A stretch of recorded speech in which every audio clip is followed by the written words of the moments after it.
Wil Cardon, thanks so much for coming in and talking with us. Thank you for having me. People may not know who you are. We have 4 people running for Senate, so let's start with the obvious. Who is Wil Cardon? That's a good question. You know, I travel around the state and I get asked that question, why are you running for the U.S. Senate? And how does an ugly guy like you get such a pretty wife? Which is an adequate question. If you ever see a picture of my wife, it's more than adequate. It's an appropriate question. I'm fifth generation Arizonan. I grew up in Mesa, went to Mesa Mountain View High School, went to Brigham Young as a wide receiver on the football team, went on a Mormon mission to Portugal, came back home, transferred to Stanford, played football for Bill Walsh at Stanford, came back here to Arizona and started an auto leasing company. Did that for a couple of years and sold that and went back to Harvard Business School. And did that for a couple of years, came back home and have been running the family business for the last 15 years. So I guess you're right. The next obvious question is, you've been in the private sector, apparently pretty effective at it. Why step out of the private sector where nobody asks you questions in a TV studio and run for the U.S. Senate? We need more business people back in Washington, D.C., especially right now, the way the economy is and with jobs.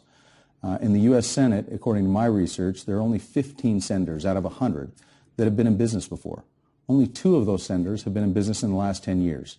And if we're going to get this economy fixed and turned around, we need to send more people with experience of balancing budgets, cutting costs, making payroll, and living within their means back to Washington, D.C., just like we all have to do here in Arizona. The election is still months away. August is the primary. You've got 2 TV ads out, a new one today. One of the things that they both talk about is creating jobs. So how do you, as a member of the 100-person Senate, actually create a job? I don't think the Senate creates jobs. I think what the role of government is to create a level playing field and then get out of the way. We don't need Washington meddling in the private sector like they've done in the past. I believe we need Washington to not meddle in the private sector. So the way a senator can help is by removing the excess regulation we have right now, by decreasing taxation, by letting people here in Arizona keep more of their money. You've also, with some web ads, gone after your Republican opponent, Jeff Flake. I think you called it Air Flake, talking about his travel. It's early, but you're campaigning hard. Well, yeah, we are. We won't be outworked in this. We've traveled in the last 2 months, put 15,000 miles on our car, and been all over the state. It's great. I'm loving meeting people. There are some differences, some key differences between me and Jeff Flake. He has been a proponent of amnesty and immigration over the last decade in Congress, and once he decided he's running for the Senate, has swapped. He's never had a job in the private sector, and he's a Washington insider. He's been a member of Congress despite making a term limit pledge and breaking it. He's been there for 12 years and looking to go for another 12 to 24 years.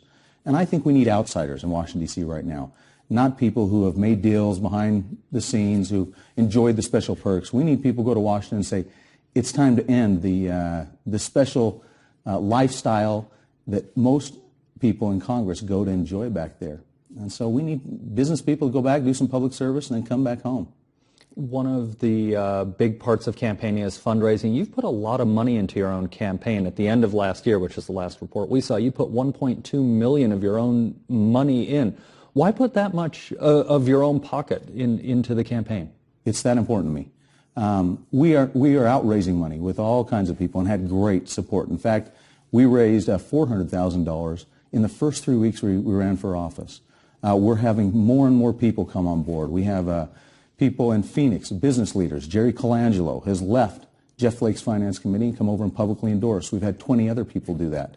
In Tucson, we have people like Don Diamond, Hank Amos, David Goldstein, Ed Parker, John Munger, I can go on, Margaret Kinsky, helping us out and coming on board our team, publicly being on board our team.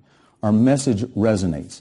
And when your message resonates and you're not a career politician, you have to build up some name ID. And therefore, I have to put some of my own money in and put my money where my mouth is to make sure that people have a choice this election.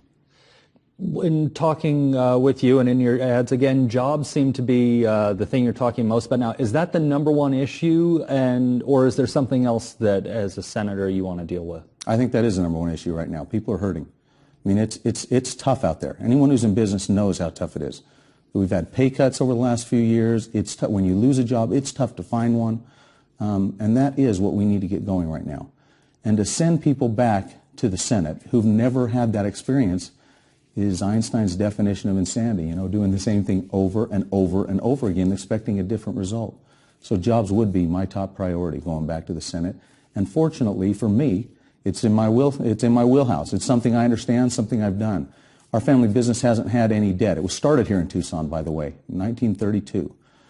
We don't have any debt, and we've created hundreds of jobs over the last decade. We only have about a minute left on this. As we were talking before this began, you've been campaigning about 6 months. Everything you dreamed it would be, harder, easier? Well, coming from doing what you do in the private sector, campaigning is a lot easier than being in the business world these days. It's really been enjoyable. I get to go out and meet great people.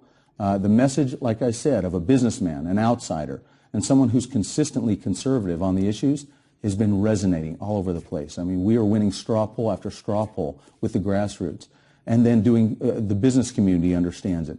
And as soon as the general population gets to know us, I think that will resonate as well. So I'm absolutely loving it. All right, Wil, thank you so much for coming in, and I'm sure we will see you plenty between now and August. Thank you, Chris. Great to be with you.